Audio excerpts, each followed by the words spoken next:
Hello guys! Welcome dito sa aking channel, Kapalaran 888. Welcome. Alamin natin kung anong messages, vibration, gabay energy para sa lahat. Ay para sa lahat ng mga Libra. Okay, Libra. Libra, I hope na makuha mo ang energy. April, May, June para sa lahat ng Libra fans natin na nanonood. Kumuha tayo dito ng 3 cards. First card, Libra. Second card, and third card. Ooh. Libra, paki-comment sa comment section. Kasi kung makikita mo dito, it's either babae ka man or lalaki. Posibleng makakaramdam ka, April, May, June. Makakaramdam ka ng selos. Or pwedeng inggit, parang ganun. Nakikita ko sa'yo dito, pwedeng may pinagsisilosan ka. Or pwedeng, third party relationship. Parang sinasabi ng bara sa'yo dito na posibleng makaramdam ka ng selos dahil siguro sa katrabaho ng asawa mo, ng girlfriend, ng boyfriend, or kung kanino man. And pwedeng makaramdam ka din ng inggit or selos doon sa mga makakatanggap ng hereditary or inheritance. Sorry, hereditary. Inheritance.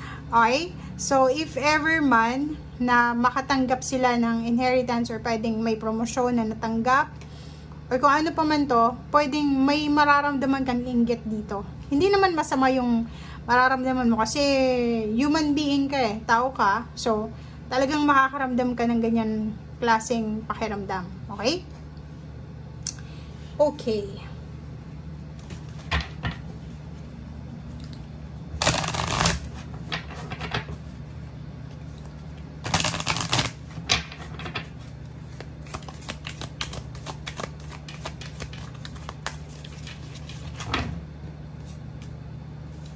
But sinasabi ng baraha, if ever man na yung problema mo is tungkol sa relationship, if feeling mo yung karelasyon mo, pwedeng nasa long distance relationship kayo, ikaw nasa malayo, siya nasa malayo rin, siguro marami kang mga imagination to, na posibleng nagkukos or nagiging dahilan ng jealousy or ng selos.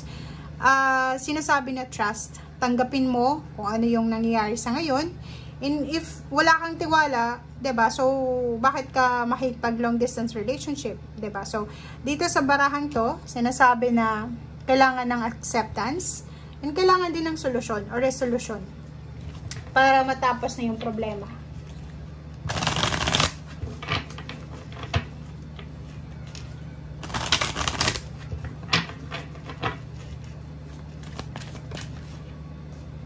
Okay.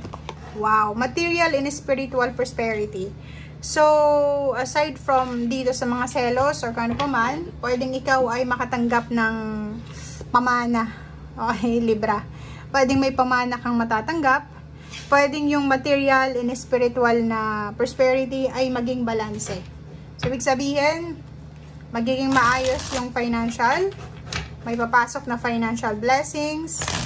May papasok din na spiritual blessings or spiritual prosperity. Mag-iingat ka lang kasi if ever na ito ay pamana, maraming dito, concerned citizen. Maraming mga tao na hahadlang kasi 'di ba? May mga diskusyon kasi ganun talaga eh. Nakikita natin dito may mag-o-offer sa iyo ng relationship, may mag-o-offer sa iyo ng comfort, may mag-o-offer sa iyo ng pakikipagkaibigan. May mag-offer din sa'yo ng pera o pwedeng trabaho, April, May, June. Pwedeng may Libra na makakatanggap ng tawag na, uy, Libra, if ever, pwede ka bang magtrabaho sa akin?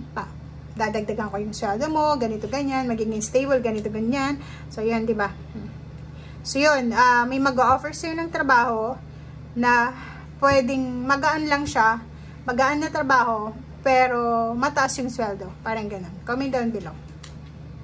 So, yun, 1, 2, 3, 4. 4 cards ang nagsasabi na hindi lang isa, kundi marami. Maraming mag-o-offer sa'yo ng trabaho. Kaso lang, ang nakikita ko sa'yo is pwedeng hindi mo siya tanggapin. Bakit? Diba? So, parang hindi mo siya tatanggapin. Oh. Feeling ko hindi mo siya tatanggapin. Kasi may hinihintay ka eh. If for example, may Libra ditong unemployed or medyo mababa lang yung sweldo sa Pilipinas. Tapos may nag-offer sa'yo ng work sa Pilipinas din. And yung iba sa inyo dyan, hindi niya tatanggapin kasi may hinihintay kayo eh. Pwedeng trabaho sa ibang bansa, offer sa ibang bansa, or nag-a-apply kayo sa ibang bansa. Yun yung parang hinihintay nyo na gusto yung, diba? So nakikita ko sir dito, may naghihintay sa inyo. Naghihintay kayo ng balita tungkol sa good news na to, or pwedeng naghihintay ka ng magandang balita tungkol dito sa fulfillment ng wishes mo. So, ibig sabihin, hindi mo siya tatanggapin. For example, may nag-offer sa'yo ng work, pero hindi mo siya tatanggapin kasi may nakapending kang travel sa ibang bansa. Parang ganun. Okay, so, yung iba naman sa inyo dito is hindi lang work or kung ano pa man, relationship. Business din. May mga business proposal dito. Nakikita ko sir dito, maraming magandang balita ang darating sa'yo. Maraming magandang balita. Kailangan mo rin mag-asikaso ng papeles dito. Paperworks, documents, or kung ano pa man siya.